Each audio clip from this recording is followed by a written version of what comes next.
Dan kalau dikatakan itu kapal Perancis itu beroperasi di Indonesia juga enggak.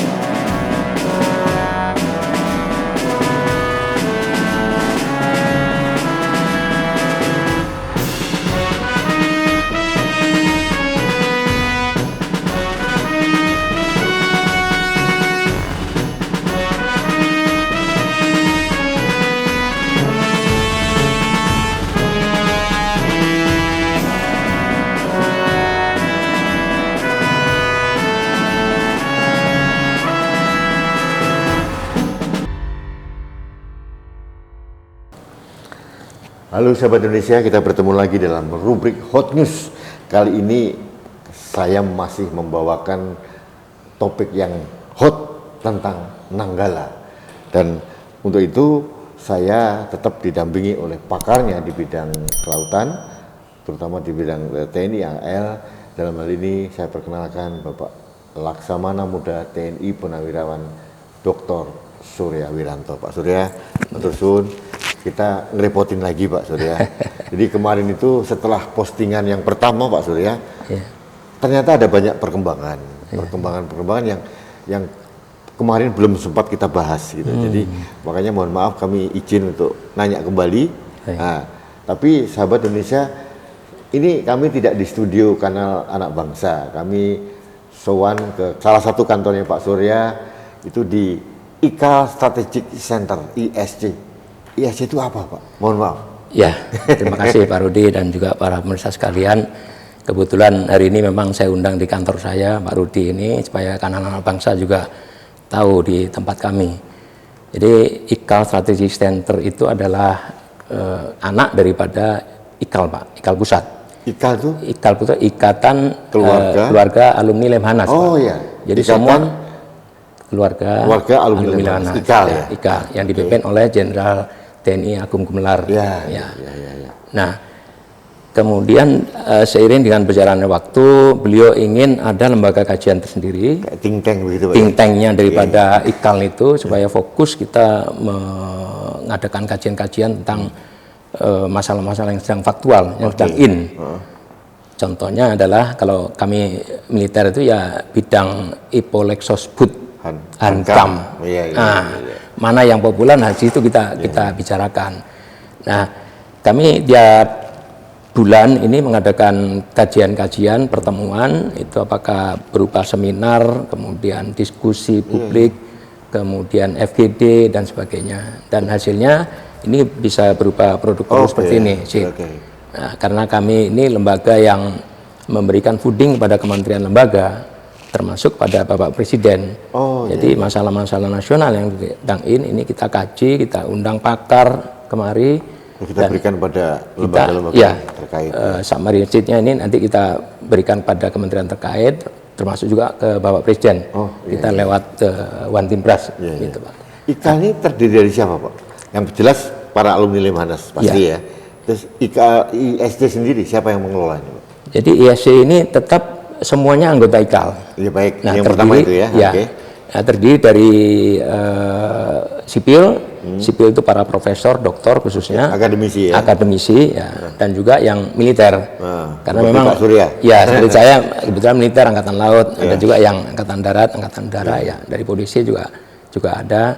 Nah, kita ini karena lulusan Lemhanas ya kajian-kajiannya tentang Astagata atau Astagata 8 gatra itu atau hanya 5 gatra yang sifatnya dinamis terus berubah. Ya, seperti sekarang ini masalah pertahanan keamanan apa? Nanggala, ya, alutsista. Ini lagi in. Itu jadi bahan kajian kami. Nah, di sini kami melihat bahwa kebetulan saya sudah pernah ke kanal Anak Bangsa yang visinya hampir sama dengan kita, ya, mengangkat kajian-kajian hal-hal yang lagi in, yang perlu diklarifikasi apabila publik itu mengalami kebingungan, karena terlalu banyaknya informasi Pak dari mana-mana Pak. Nah, peran kita ini yang meluruskan gitu Pak, supaya publik ini nggak bingung. Seperti kemarin kita bicara tentang KRI Nanggala, katanya overload dan sebagainya. Nah, yang bicara itu mohon maaf bukan dari angkatan laut gitu loh Pak, dan salah bicaranya. Ini yang bahaya. Nah, saya terpanggil Pak untuk meluruskan itu. Jadi kemarin itu saya hanya meluruskan saja bahwa itu tidak benar. Supaya publik ini belum apa-apa udah disalahkan ini kasalnya begini dan sebagainya. Baik, Pak, ISC lagi Pak, satu lagi. Ini dipimpin siapa sekarang Pak, ISC ini? Ya, ISC ini dipimpin oleh Profesor Gumilar Pak. Oh, Profesor mantan rektor UI. Mantan rektor UI. Oh iya. Kemudian wakilnya itu Pak Profesor Adrianus Meliala. Beliau mantan Kompol. Kemudian Ombudsman. Nah itu. Pak Surya juga salah satu di sini. Saya sekjennya di sini Pak. Wah, sekjen di sini. ISC. Baik, Pak, ke Nanggala lagi Pak. Nanggala. Ada beberapa informasi yang simpang siur. Yang pertama ini yang penting Pak, tentang ada beberapa orang yang mempertanyakan statement Bapak tentang bahwa Nanggala ini bukan technical error, bukan human error, tapi ada faktor alam gitu ya. Ada yang mempertanyakan hal itu. Sebetulnya dalam di TNI Pak ya, untuk mau udara maupun laut, faktor alam atau yang lain itu dipertimbangkan dalam kejadian tertentu nggak sih Pak? Iya. Jadi faktor alam itu sangat penting bagi kita Pak. Sangat penting bagi operasional TNI Pak. Mau darat, laut, udara, cuaca itu paling penting Pak. Kita 3 poin paling tidak Pak. Musuh, medan, dan cuaca. Cuaca termasuk? Termasuk Pak. Ini kadang-kadang bisa dominan Pak. Contoh kalau cuaca itu di laut Pak. Kita juga pengaruh angin bisa Pak, pengaruh angin. Nah kalau bicara kapal selam ini ya arus, salinitas, ya arus di Selat Bali itu kan dari Samudra Pasifik ke Samudra Hindia dan sebaliknya. Saya pengalaman lewat kapal atas air di Selat Lombok, itu kapal saya bisa nggak jalan Pak. Saking saya kuatnya arusnya, saya melawan arus Pak.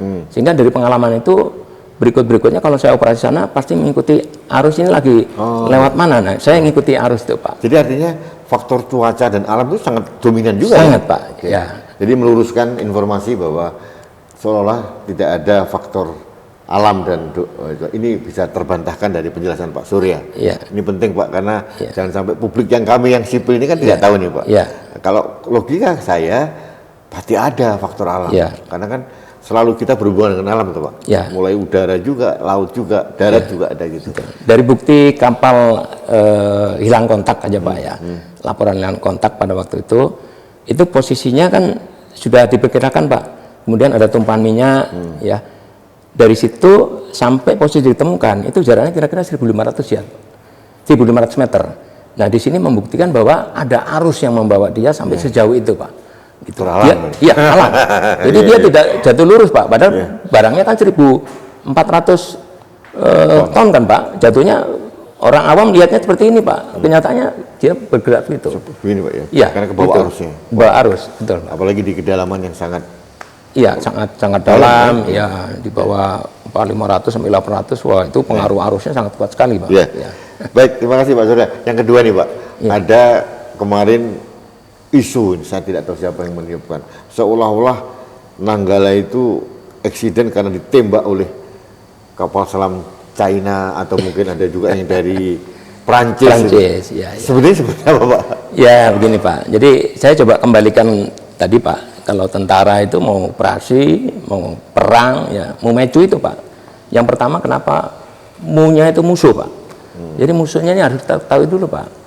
Musuhnya itu siapa, dari negara mana, ya geraknya dari mana, ya kekuatan, kemampuan, gelarnya seperti apa. Ya sekarang kita bahas yang dua aja itu Pak. Ya satu Cina Pak. Cina itu bukan musuh kita Pak. Kita kerja sama erat banget Pak. Secara ekonomi. Dalam proyek tol laut, dalam proyek maritim dunia. Kereta cepat juga. Kereta cepat, Cina semua Pak. Bagus. Kemudian Perancis juga bukan Pak. Perancis itu non jauh di sana. Kita nggak ada hubungan permusuhan yang jelas kita berteman semuanya Pak. Dan kalau dikatakan itu kapal Perancis itu beroperasi di Indonesia juga nggak benar Pak. Tugasnya kapal Emeda itu adalah mendukung unsur-unsur NATO dalam rangka patroli laut di Laut Cina Selatan, Pak. Oh, jauh juga loh Pak. Jauh Pak, Laut Cina Selatan dengan wilayah peran kita jauh Pak. Dia berada di sana lebih kurang 6 bulan. Nah itu mereka mempraktekkan yang apa yang dinamakan FON Pak, Freedom of Navigation. Freedom of navigation. Ya, karena Cina ini kan mengklaim Laut Cina Selatan itu semua miliknya, Pak. Nah, sementara kepentingan silin of communication, silin of logistiknya internasional itu lewat jalur itu. Nah, tentu Amerika sebagai kekuatan besar dunia dengan sekutunya ini ya tidak mau terima lah, Pak. Dihadirkanlah kekuatan-kekuatan besar ini sana, Pak. Nah, challenge terhadap Cina yaitu dengan front tadi, Pak. Dia melayari dekat pulau-pulau karang-karang yang diklaim itu milik Cina, Pak. Nah, walaupun Cina marah tidak setuju, kenyataannya jalan terus, Pak. Karena klaimnya Cina itu juga tidak sesuai rule of law-nya dari internasional. Jadi kembali ke Nanggala, Pak. Jadi sangat terbantahkan dengan jelas bahwa tidak ada serangan dari pihak manapun. Pak. Apalagi dituduh Cina sama Perancis yang jelas-jelas itu bukan musuh kita. Bukan, Pak. Perancis itu hanya lewat aja kapalnya, Pak. Selesai tugas dia dipanggil pulang. Dia lewat Alki 1. Kenapa kok lewat Alki itu, Pak? Alur laut kepulauan Indonesia, Pak. Alki itu alur laut kepulauan Indonesia. Itu adalah itu di daerah Bali yang di Bali itu Alki 2, Pak. Alki 1 itu Selat Sunda, Alki 2 itu Selat Lombok sampai Selat Makassar, Alki 3 yang paling selatan, Pak. Indonesia ada berapa Alki, Pak? 3 Alki, Pak. Jadi Indonesia ini ada 3 Alki, 4 choke point dunia itu ada di kita, Pak. Selat Malaka, Singapura kemudian Alki 1, 2, 3 itu. Yang satu dari mana aja, Pak? Maaf. Selat Malaka, Pak. Malaka. Malaka, Singapura itu kan jadi satu, Pak. Itu Alki 1. Bukan Alki 1, itu choke point, Pak. Choke point 1. Kemudian choke point berikutnya itu di Alki 1, Selat Sunda, Alki 2 itu Selat Lombok, Alki 3-nya itu yang paling selatan, Pak. Selat Tombay dan seterusnya. Gitu, Pak. Itu dibagi 3 itu, Pak. Dibagi 3. Nah, itu kemarin memang lintas damai saja, Pak. Lintas damai. Jadi dia itu kalau menurut keterangannya dia justru di permukaan showing flag, Pak, menunjukkan benderanya sehingga semua tahu bahwa kapal ini just lintas laut. Tapi secara courtesy, Pak, itu harus lapor ke memberitahu aja, Pak. Memberitahu. Karena itu kan statusnya selat itu ya selat internasional. Kita sudah mengklaim wilayah Nusantara kita ini menjadi satu kesatuan daratan laut udara milik kita. Tapi kita harus memberikan akses juga kepada publik internasional, yang dulunya itu dipakai jalur-jalur laut internasional, Nah, sekarang setelah kita tutup, kita wajib memberikan jalan. Nah, 3 jalan itulah, Pak, Alki 1, 2, 3 itu diperuntukkan bagi lalu lintas internasional, gitu, Pak. Nah, ini juga penting kepada masyarakat supaya paham. Jangan mengira bahwa kapal selam itu ada di Indonesia untuk apa? Mereka hanya mau pulang saja. Kebetulan memang lewatnya lewat selat yang diperuntukkan navigasi internasional. Itu by control oleh TNI, Indonesian Navy ya? Iya, by control Indonesian Navy. Juga ada unsur-unsur Coast Guard di sana, Pak. Semua ikut kontrol. Nah, sebaliknya kalau di Selat Bali ini kalau dijadikan pertanyaan, ada kapal selam Cina misalnya, kapal selam Perancis, tidak mungkin, Pak. Karena Laut Bali itu, Pak, itu seperti laut tertutup, Pak, inklusi, di mana kalau kita geraknya dari selatan itu pasti lewat, kalau nggak Selat Bali, Selat Lombok. Kita cukup taruh kapal di situ, aman sudah, Pak. Kalau di utara itu ada gugusan Pulau Sumeneb, Kangean, Pak. Kita taruh aja di selat-selatnya itu, Pak. Sudah aman, tidak perlu kita patroli muter-muter di Laut Balinya, Pak. Dan selama penembakan itu pun ada unsur-unsur kawal, Pak, unsur pengaman, unsur pengawas, Pak, dari kapal-kapal kita, korvet, yang ditaruh di sisi-sisi itu, Pak, untuk pengamanan bawah air termasuk atas air. Supporting ya, Pak ya? Iya, supporting, melihat kan nanti misalnya arahnya itu ke selatan, perlu kendalinya atau rudalnya. Kemudian BIM-nya berapa, jaraknya berapa. Nah, ditempatkanlah kapal-kapal pengawas ini, Pak. Kapal pengawas itu juga punya sonar, Pak. Sonar inilah yang mendeteksi keberadaan ada kapal selam nggak, gitu, di samping kapal selam kita. Dan tidak ada clear, kecuali Pak. Nanggala Nah, ini supaya publik juga paham bahwa pengamanan kita sudah beberapa hari sebelumnya, selama pelaksanaan pun ini dijaga ketat, Pak.